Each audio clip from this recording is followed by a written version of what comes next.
अस्सलाम वालेकुम रहमतुल्लाहि वबरकातुहू। अजीज़ तालिबात, आज हम अपनी ऑनलाइन क्लास के साथ आपके पास हाजिर हैं। बेटा, आज हम पढ़ेंगे असगरी ने लड़कियों का मकतब बिठाया।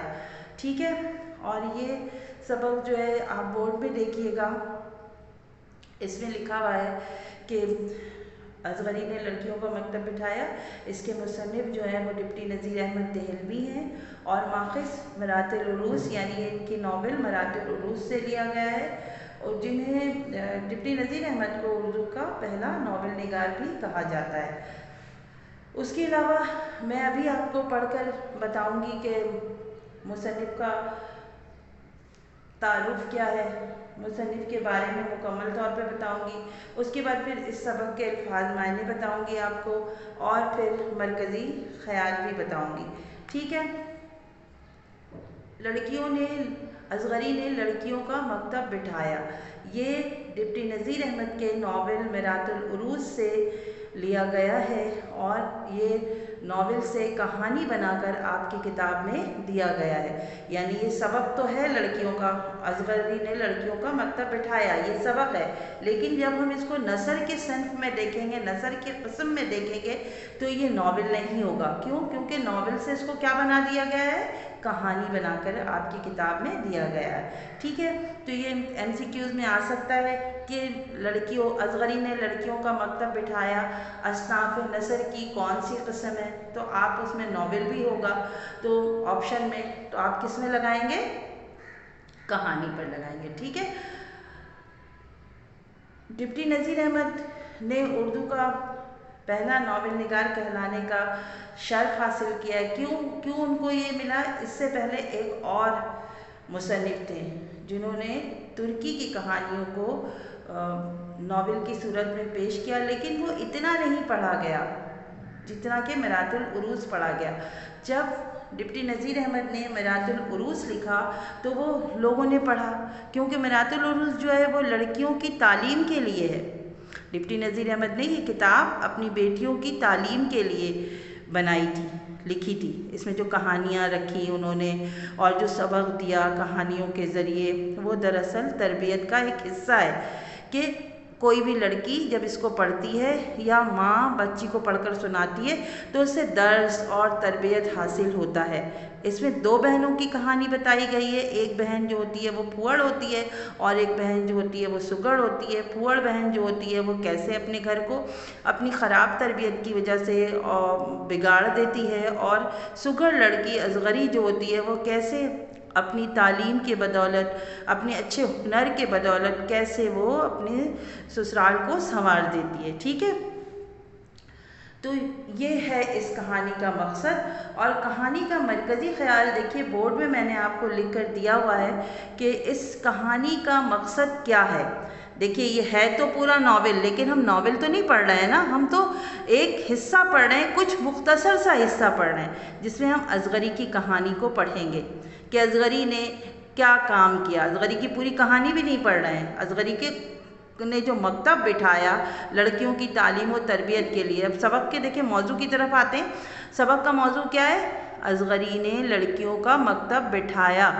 यानी मकतब बिठाया का मतलब होगा कि उसने लड़कियों की तरबियत के लिए एक मदरसा खोला, यानी एक मकतब खोला, एक मकतब बनाया जिसमें वो मोहल्ले की लड़कियों को तालीम दिया करती थी, उसे पढ़ाती भी थी, उन लोगों को उन्हें हुनर भी सिखाती थी।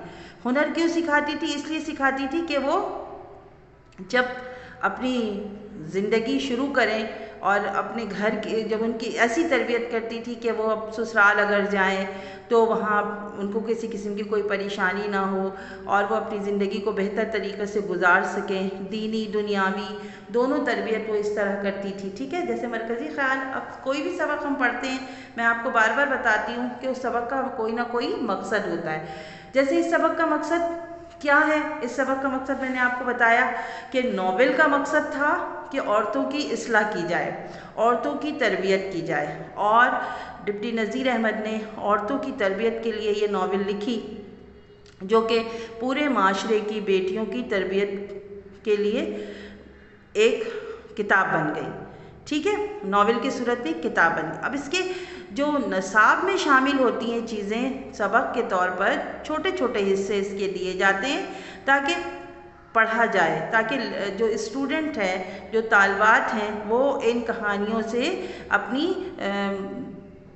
زندگی میں اس کو سدھارنے کی کوشش کریں، اپنی زندگی کو بہتر بنانے کی کوشش کریں۔ اب جیسے اس میں دیکھیں مرکزی خیال کیا ہوگا، اس کا مرکزی خیال یہ ہوگا کہ عورت بالخصوص لڑکیوں کی دینی، دنیاوی اور معاشرتی تربیت کی طرف توجہ دلایا گیا ہے، اس ناول کے ذریعے توجہ دلائی گئی ہے۔ دوسرا اہم پوائنٹ یہ ہے کہ معاشرتی زندگی ہو یا گھریلو زندگی، گھر میں جب آپ کی تربیت اچھی نہیں ہوگی تو آپ معاشرے میں کیسے اچھی طرح زندگی گزار سکیں گے؟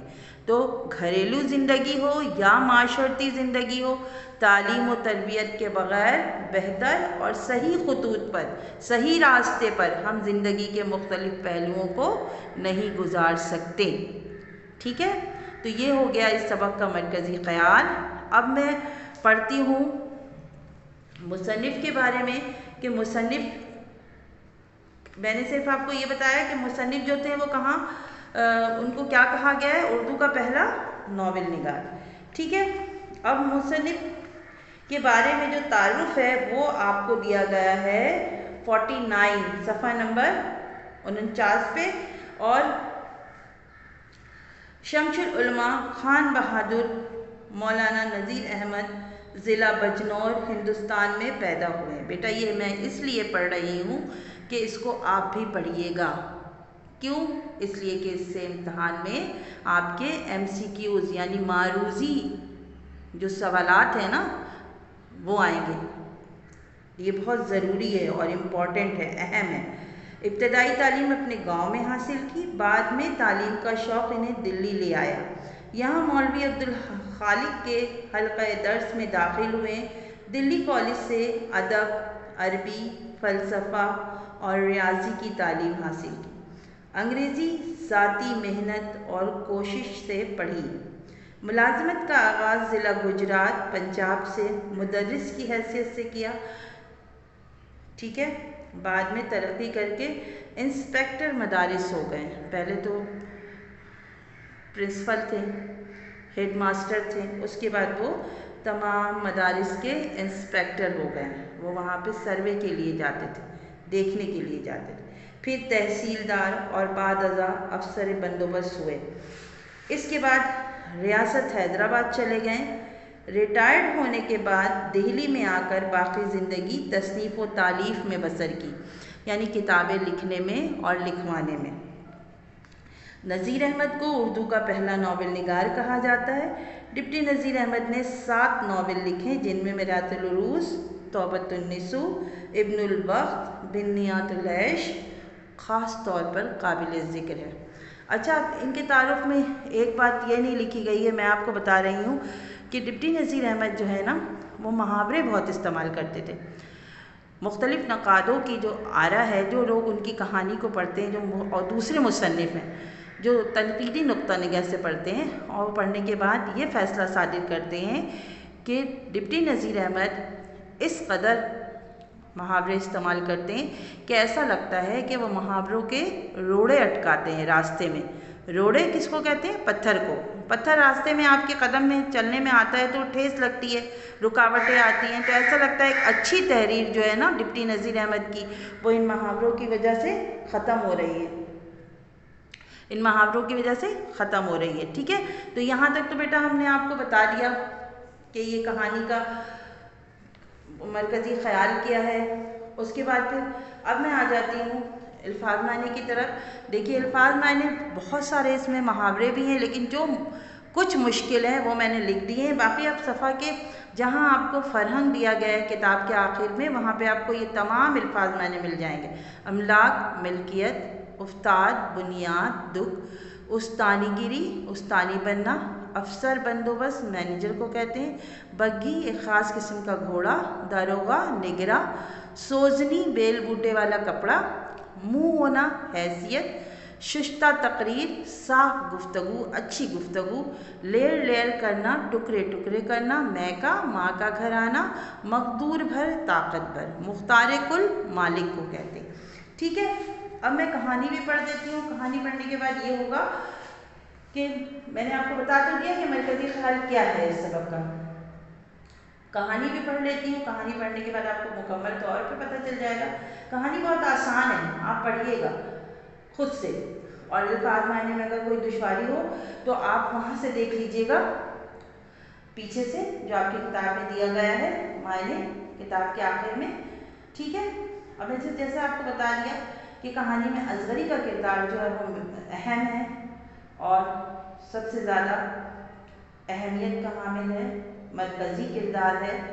حکیم صاحب کے چھوٹے بھائی فتح اللہ خان بہت مدت سے والی اندور کے سرکار میں مختار کل رہے. مختار کل کہتے ہیں مالک کو. ٹھیک ہے. اور ہزاروں روپے کے املاک شہر میں خرید لی تھی. بڑی شان سے رہتے تھے. ڈیوڑی پر سپاہیوں کا گارڈ اندر باہر 30-40 آدمی, نوکر, گھوڑا, ہاتھی, پالکی, بگی سواری کو موجود. فتح اللہ خان کی 2 بیٹیاں تھیں. اب اس میں یہ بتایا جا رہا ہے, دیکھیے کہ فتح اللہ خان کتنے امیر تھے. ان کو نہ نوکر کی کمی تھی نہ پیسوں کی کمی تھی, اور ان کی 2 بیٹیاں تھیں, ایک جمال آرا اور دوسری حسن آرا. جمال آرا نواب اسفندیار خان کے بیٹے سے بہائی گئی تھی. حسن آرا کی نسبت نواب چھچر کے خاندان میں ہوئی. حسن آرا جو چھوٹی بیٹی تھی ان کا رشتہ طے ہوا تھا نواب چھچر کے خاندان میں. ان لڑکیوں کی خالہ شاہ زمانی بیگم اسی محلے میں رہتی تھی جس میں اصغری کا میکہ تھا. اس محلے میں تو اصغری کی لیاقت کا شور تھا. شاہ زمانی بیگم بھی اصغری کے حال سے خوب واقف تھی.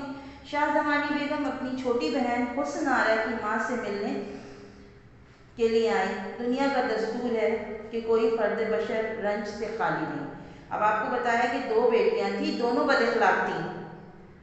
ماں پریشان, دولت کی کوئی کمی نہیں. تو جب خالہ ملنے آئی تو ماں نے شکایت کی. ماں نے بتایا کہ اگر ہر طرف سے خوشی خوشی ہو تو انسان خدا کو بھول کر بھی یاد نہ کرے. شاہ زمانی کی چھوٹی بہن سلطانہ کو دنیا کے سب عیش میسر تھے, لیکن لڑکیوں کی طرف سے رنجیدہ خاطر رہا کرتی تھی. حسن آرا کے مزاج کی افتاد ایسی بری پڑی, یعنی حسن آرا کی جو بنیاد تھی اس کو وہ ان کی تکلیف کا باعث تھی. حسن آرا کا جو بیہیویئر کہیں آپ, اس کا رویہ کہیں لوگوں کے ساتھ, وہ کچھ خاص اچھا نہیں تھا. اپنے گھر میں سب سے بگاڑ تھا. نہ ماں کا لحاظ, نہ آپا کا ادب, نہ باپ کا ڈر. نوکر ہے کہ باپ آپ نالا, نوکر بھی ناراض. لونڈیاں لگ پناہ مانگتی تھیں. غرض حسن آرا سارے گھر کو سر پر اٹھائے رہتی تھی. شاہ زمانی بیگم کے آنے سے چاہیے تھا کہ بڑی خالہ سمجھ کر حسن آرا گھڑی 2 گھڑی کو چپ کر کے بیٹھ جاتی. کیا ذکر, شاہ زمانی بیگم کو پالکی سے اترتے دیر نہ ہوئی کہ لگاتار 2-3 فریادیں آ گئیں کہ بیگم صاحبہ دیکھیے, چھوٹی صاحبزادی نے میری نئی اوڑھنی لیڑ کر دی, ٹکڑے ٹکڑے کر دیے, پھاڑ دیے. اب مجھے کون بنا کر دے گا. گلاب بلبلا اٹھی کہ ہائے میرا کان خون ہو گیا. باورچی خانے سے ماما نے دہائی دی, کام کرنے والی نے, کہ اچھی خدا کے لیے کوئی ان کو سمجھاتا کیوں نہیں ہے. سالن کی پتیلیوں میں مٹھی بھر کر دال چھونک رہی ہیں. شاہ زمانی بیگم نے آواز دی, حسنہ یہاں آؤ. انہوں نے بتایا کہ دیکھو تمہاری خالہ جو ہے وہ تم سے ملنے کے لیے آئی ہے. یہ کہہ کر خالہ کی گود سے نکل گئی. حسن آرا نے کیا کہا, خالہ کے پاس آئی, لپٹ گئی, خالہ سے ذرا سا چوکی کی, اور پھر اس سنبل چڑیل نے فریاد کی ہوگی, یعنی شکایت جس نے کی ہوگی, جس نوکرانی نے, اس کو چڑیل کہہ کے مخاطب کیا, اور یہ کہہ کر خالہ کی گود سے لپک کر نکل گئی اور سنبل کا سر کسوٹ لیا, اس کے بال نوچ دیے. خالہ جو ہے وہ چیختی رہی. شاہ زمانی بیگم اپنی بہن کی طرف مخاطب ہو کر بولی, بوا سلطانہ, اس لڑکی کے لیے تو خدا کے واسطے کوئی استانی رکھو. شاہ زمانی بیگم, ہوئی بوا, تمہاری بھی کہاوت وہی ہے. ڈھنڈورا شہر میں, بچہ بغل میں, جو تمہارے محلے میں مولوی محمد فاضل کی چھوٹی بہو لاکھ استانیوں میں سے ایک استانی ہے. بتایا کہ تمہارے محلے میں تو ایسی استانی ہے جس کے پاس اگر تم چلی جاؤ تو تمہاری بیٹی کی تربیت ہو جائے گی. سلطانہ نے کہا کہ مجھ کو تو آج تک خبر ہی نہیں ہے, کسی نے اطلاع ہی نہیں دیا. دیکھو میں آدمی بھیجتی ہوں. یہ کہہ کر اپنے گھر کی داروغہ کو بلایا کہ مان لیجیے کہ کوئی مولوی صاحب اس محلے میں رہتے ہیں, باجی اماں कहती हैं इनकी छोटी बहू बहुत पढ़ी लिखी है, देखो अगर उस्तानी गिरी की नौकरी करे, यानी अगर वो पढ़ाना चाहें मेरी बेटी को तो उनको बुला लो। मानी की मौलवी साहब के घर आई, मोहम्मद कामिल की माँ से सलाम दुआ किया और फिर बताया, मानी जी तुम्हारी छोटी बहू कहाँ है? मोहम्मद कामिल की माँ कोठे पर, यानी ऊपर कोठे पर का मतलब क्या होगा कि फर्स्ट फ्लोर पर, यानी एक मंजिल दूसरी मंजिल इस तरह। मानी जी मैं उनके पास ऊपर जाऊंगी, दयानतुन्निसा बहू साहब यहीं आ जाएंगी, तमीज़दार बहू के नीचे उतरने का वक्त आ गया। उन्होंने बताया, देखो जब इसमें ये भी बताया जा रहा बेटा देखिए कि वो तमीज़दार बहू थी ना, यानी उसको तहजीब था तो उसका नाम ही तमीज़दार बहू पड़ गया था। उन्होंने बताया कि वो भी नीचे उतरेंगी, मगरिब इशा दोनों की नमाज़ पढ़ेंगी, फिर वो घर का काम करेंगी, फिर वो लड़कियों को तालीम देती हैं, उसके बाद वो ऊपर जाएंगी। असगरी दोनों बेगम साहबाओं को मेरी तरफ से सलाम कहना। ठीक है, मेरा जी बहुत चाहता है कि बेगम साहबा की लड़की को पढ़ाऊँ, लेकिन क्या करूँ, ना तो बेगम साहब लड़की को यहाँ भेजेंगी और ना मैं उनके घर जाना मेरा होगा। उसने कहा कि मैं घर जाकर नहीं पढ़ाती हूँ, यहाँ पे आना पड़ेगा। ठीक है, मानी जी ने तनख्वाह का नाम ना लिया, उन्होंने दबे दबे अल्फाज में कहा भी कि आपको बहुत पैसे मिलेंगे। उसने कहा मुझे पैसों की ज़रूरत नहीं है। असगरी ने क्या कहा कि मुझे पैसों की ज़रूरत नहीं है, और उसने गुफ्तगू इतनी अच्छी की ना, बातें इतनी अच्छी की कि खाला जो आई थी वो गर्विदा हो गई, उसकी आशिक हो गई। फिर जब वो रुखसत होकर बेगम साहब के घर जाती हैं तो वो बताती हैं कि तो लाख उस्तानियों में से एक उस्तानी है, उसकी तरह उस्तानी मिलना मुमकिन नहीं है, तुम अपनी बेटी को उसके पास पढ़ने के लिए, सलीका सीखने के लिए भेजो। शाहजमानी बोली, सच है बुआ सुल्ताना, तुमने मानी जी को भेजा था, लेकिन मुझे तो यकीन नहीं आया कि वो नौकरी करेंगी। मानी जी लेकिन वो तो ऐसी आदमी है कि मुफ्त पढ़ाने को खुशी से राजी है। मानी जी भला बेगम साहब जो नौकरी की परवाह नहीं करता वो यहाँ क्यों आने लगा? सुल्ताना तो फिर लड़की वहाँ जाया करेगी। शाहजमानी इसमें कबाहत क्या है, क्या बुराई है जाएगी तो? सुल्ताना खैर हुस्नारा वहीं चली जाया करेगी। और फिर ये हुआ कि अगले दिन शाहजमानी बेगम और सुल्ताना बेगम दोनों हुस्नारा को लेकर असगरी के घर आई। दोनों बहनों ने असगरी से कहा कि मेहरबानी करके इसको दिल से पढ़ा देती। असगरी अव्वल तो खुद मुझको उसने कहा कि मुझे तो नहीं आता है, 4-5 हर्फ आते हैं, मैं वो बच्चियों को सिखा देती हूँ, इंशाअल्लाह ताला मैं अपनी मकदूर भर दरेक न करूँगी, यानी मेरी ताकत जितनी भी होगी मैं इसको अच्छा बनाने की और सुधारने की कोशिश करूँगी।